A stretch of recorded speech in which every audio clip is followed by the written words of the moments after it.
అందరికీ నమస్కారం. మన జీవితంలో కొన్నిసార్లు కొన్ని సమస్యలు వస్తాయి. అవి కొండంత పెద్దవిగా దాటలేనివిగా అనిపిస్తాయి.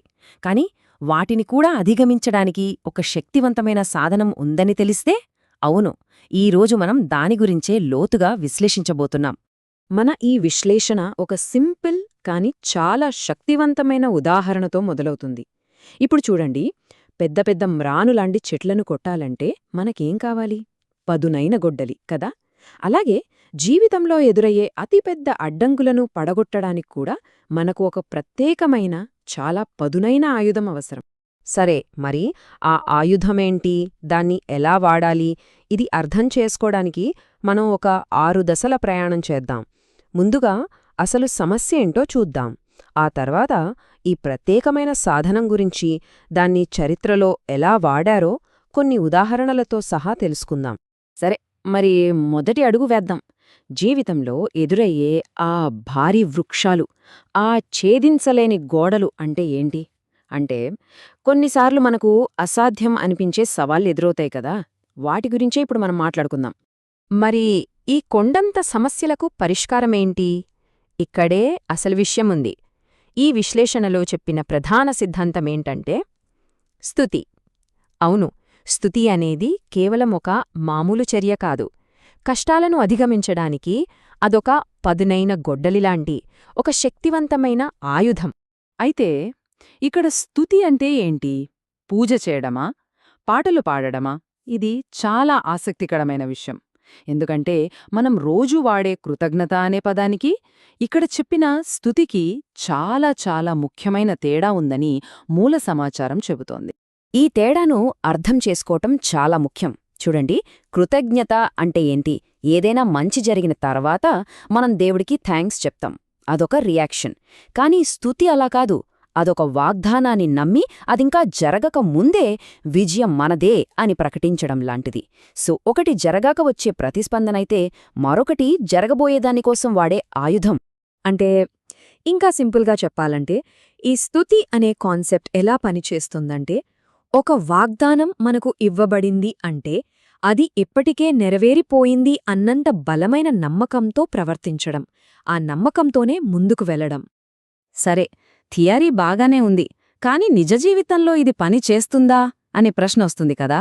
దీనికి చరిత్రలో ఒక అద్భుతమైన ఉదాహరణ ఉంది. అదే కూలిపోయిన ఎరికో గోడల కథ. ఇది ఒక్కరిద్దరిది కాదు, ఒక సమూహం మొత్తం చేసిన స్తుతికి ఉన్న శక్తిని మనకు కళ్లకు కట్టినట్టు చూపిస్తుంది. ఈ ఎరికో గోడలు అంటే అవి మామూలు గోడలు కాదు, అవి అసాధ్యం అనే పదానికి ఒక సింబల్. అసలా గోడలు ఎంత పెద్దవో, ఎంత బలంగా ఉండేవో తెలిస్తే మనకు ఆశ్చర్యం వేయక మానదు. కొన్ని పురావస్తు వివరాలు చూస్తే మనకు ఇంకా బాగా అర్థమవుతుంది.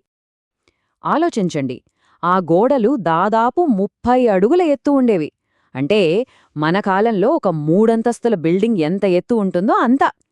ఆ కాలంలో ఉన్న టెక్నాలజీతో అంత ఎత్తైన గోడని ఎక్కడమనేది ఊహకు కూడా అందని విషయం కదా. ఎత్తు మాత్రమే కాదు, వాటి వెడల్పు కూడా నమ్మశక్యం కానిది. ఎంత వెడల్పు అంటే ఒకేసారి 6 రథాలు పక్కపక్కనే నిలబడొచ్చట. నిజానికి ఆ గోడలపైనే రాహాబు అనే ఆమె ఇల్లు కట్టుకుందంటేనే మనం అర్థం చేసుకోవచ్చు అవి ఎంత వెడల్పుగా ఉండేవో. మరి ఇంతటి అభేద్యమైన కోటను ఎలా పడగొట్టారు? వాళ్ల దగ్గర 6 లక్షల మంది సైన్యముంది. అయినా వాళ్లు వాడింది కత్తులు కాదు, బాణాలు కాదు. వాళ్లు వాడిన ఏకైక ఆయుధం వారి గొంతు. 7 రోజులపాటు వాళ్లు చేసింది ఒకటే, స్తుతించడం. ఐక్యంగా చేసిన ఆ స్తుతి శబ్దానికే ఆ అసాధ్యమైన గోడలు పేకమేడల్లా కూలిపోయాయి. ఇది నమ్మశక్యంగా లేదు కదా. ఓకే, ఒక జాతి మొత్తం కలిసి స్తుతిస్తే అంత పెద్ద గోడలు కూలిపోయాయి, బావుంది. కానీ ఇదే సూత్రం ఒక వ్యక్తి జీవితంలో కూడా పనిచేస్తుందా? ఈ ప్రశ్నకు సమాధానంగా మూల సమాచారం 2 వ్యక్తుల కథలను మన ముందుంచుతుంది. మొదటిది సుమయోను కథ. అతనికి ఒక వాగ్దానం ఇవ్వబడింది. ఆ వాగ్దానం నెరవేరడం కోసం అతను చాలా కాలం ఎదురుచూశాడు. ఆ ఎదురుచూసే సమయంలో అతను నిరాశపడలేదు. బదులుగా సహనంతో స్తుతిస్తూనే ఉన్నాడు. ఇది పేషెన్స్తో చేసే స్తుతికి ఒక గొప్ప ఉదాహరణ. ఇక మరియ కథ అయితే ఈ సూత్రాన్ని ఇంకా స్పష్టంగా మనకు చూపిస్తుంది. ఆమెకొక దేవదూత వాగ్దానం ఇచ్చింది. కాని ఆ వాగ్దానం నెరవేరడానికి దాదాపు 9 నెలల సమయం పడుతుంది. అయినా ఆమె గర్భం దాల్చక ముందే దేవుడు గొప్ప కార్యాలు చేశాడు అని స్తుతించింది. ఇది మామూలు విశ్వాసం కాదు, అసాధారణమైన విశ్వాసం. ఆమె పాడిన పాట స్తుతికి ఒక పర్ఫెక్ట్ టెంప్లేట్ లాంటిది. ఇందులో చాలా ఆసక్తికరమైన విషయమేంటంటే, జరగబోయే విషయాల గురించి ఆమె జరిగిపోయాయి అన్నట్టుగా పాస్టెన్స్లో మాట్లాడింది. సర్వశక్తిమంతుడు నాకు గొప్ప కార్యములు చేసెను అని. భవిష్యత్తును వర్తమానంలోకి, వర్తమానాన్ని భూతకాలంలోకి తీసుకువచ్చేదే అసలైన స్తుతి అని ఇది చూపిస్తోంది. సరే, ఈ కథలన్నీ విన్నాం, ఈ సూత్రం గురించి తెలుసుకున్నాం, బావుంది. మరి దీన్ని మన రోజువారీ జీవితంలో ఎలా ఆచరణలో పెట్టాలి? దీన్ని ఒక అలవాటుగా ఎలా మార్చుకోవాలి? దీనికి మూల సమాచారం ఏం సూచిస్తోంది? దీనికి యెహోషువ నాయకత్వమే ఒక మంచి మోడల్. యెరికో గోడల దగ్గర ప్రజలను నడిపించడానికి ఆయనేం చేశాడు? తెల్లవారుజామునే లేచాడు, అంటే నాయకత్వం తీసుకున్నాడు. అలాగే ప్రతి కుటుంబంలో కూడా ఒకరు, ముఖ్యంగా ఇంటి పెద్ద, ఈ విషయంలో నాయకత్వం వహించాలని మూల సమాచారం సూచిస్తోంది. మరి కుటుంబాలు కలసి ఈ శక్తివంతమైన అలవాటును ఎలా పాటించవచ్చు? దీనికోసం ఇక్కడొక సింపుల్ 4 దశల రొటీనుంది. 1. ఇంటి పెద్ద అందరికంటే ముందుగా లేవాలి. 2. మిగతా కుటుంబ సభ్యులను నిద్రలేపి ఒకచోట చేర్చాలి. 3. అందరూ కలసి కనీసం ఒక 10 నిమిషాలైనా ఇంకా నెరవేరని వాగ్దానాల కోసం స్తుతించాలి. 4. ఈ సామూహిక స్తుతి తర్వాత ఎవరికి వారు వ్యక్తిగతంగా ప్రార్థన చేసుకోవచ్చు.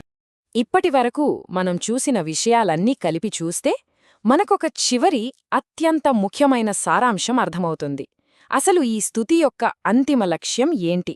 దీన్ని ఒక అద్భుతమైన రూపకంతో ముగించారు. స్తుతి అనేది మన గమ్యానికి ఒక రాజమార్గాన్ని లేదా ఒక హైవేను నిర్మిస్తుంది. ఆ మార్గంలో ఉన్న అడ్డంకులన్నింటినీ తొలగించి వాగ్దానాలు మన జీవితంలోకి రావడానికి దారిని సుగమం చేస్తుంది. సింపుల్గా చెప్పాలంటే స్తుతి అనేది దారిని సిద్ధం చేసే పని. ఇదంతా విన్న తర్వాత మనలో మనమే వేసుకోవాల్సిన ఒక చివరి ప్రశ్న మిగిలియుంది. ఈ సూత్రాన్ని ఉపయోగించి మన జీవితంలో ఉన్న ఏ అడ్డుగోడనూ పడగొట్టాలని మనమనుకుంటున్నాము? ఒక్కసారి ఆలోచించండి.